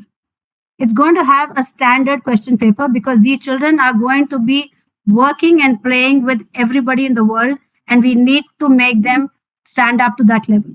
But we will help you take that paper at a pace that you can. So, a scribe facility, extra time, exemptions. This is what the board is going to say, but it's not going to make anything easier. Yeah. So just to a thought. close, ma'am, Manju ma'am, there is somebody who's given another tagline. Let us share the similarities, but celebrate differences. Absolutely. And another one has mentioned that we became a student in your class today, ma'am. Thank you. All compliments to you. एक और भी है. My student is mine, and when he is mine, he or she, then no matter what he or she or they, he, she, they is mine. Perfect. Thank you for bringing they as well. Well, Yeah. I added the they, but never mind. So, one last thought, Manju ma'am, I wanted to ask you that, generally we all wake up when it is CBSE's time to fill in the LOC and all, and then we look for exemptions and so forth. So, do you think that we should, that early interventions that people were talking about, that shouldn't we diagnose it very early on so that we don't wait till grade 8 and 9 to identify that there is some issue? Absolutely, ma'am. So that is why we need to, in early foundational literacy and numeracy, that's where we need to find, and therefore checklists can be given, and the special educator at primary level can provide the necessary support. But if a child continues, and that's why our report cards, our holistic progress report cards, need to be anecdotal. It needs to talk about the issues that the child is facing and what support can be given, so the teacher in the next class can take over from there and then build on this. But once the child steps into middle school in grade 6, I think the schools should, and most schools do this, they send them for a formal assessment. Now, because this formal assessment in grade 6 cannot be extended to grade 9, you will have to do it again in 8th standard before you go to the board. But if the recommendations come in, then a third language can be exempted. Right? So, interventions can come in earlier, and the support, the child's energies can be channelized into strengths that he or she can do. And also, I think what you said, what the participants were asking, the parents buy-in, that becomes easier because you've spent 6-7 years with them in helping them, supporting them. So they also understand that you mean well. Yeah. Yeah. Absolutely. So Absolutely. amazing session, and thank you to all the participants on behalf of Shanti ma'am, Deepa ma'am, and myself. And thank you so much to CBSE for organizing the session. I hand you over now to Anjali ma'am. Thank you, ma'am. And I must say that all these comments, all these, I would say, poetic comments, all the things people are sharing, give us hope that we'll be able to make this world inclusive one day. I think our efforts, all of us, those who are listening, those who are on this side of the camera, everybody is working hard to make the schools and all the spaces inclusive and accepting for everyone. So thank you once again to this wonderful, wonderful team. Right from Manju ma'am, who was the speaker of the day, Shanti ma'am, Kalpana ma'am, Deepa ma'am, and Rita ma'am. Thank you everyone at the end of IT who are supporting us. Thank you. And last but not the least, all the participants who are there, who are contributing, who are sharing their thoughts. Wonderful, wonderful, what should I say, one-liners they have given us. So thank you, everyone. And we will see you all again on 11th of August with another aspect of SQAA. Till then, have a wonderful day, wonderful evening, and God bless you all. Thank you so much. Thank you. Take care. Thank Thank you. you. Thank you. Thank you.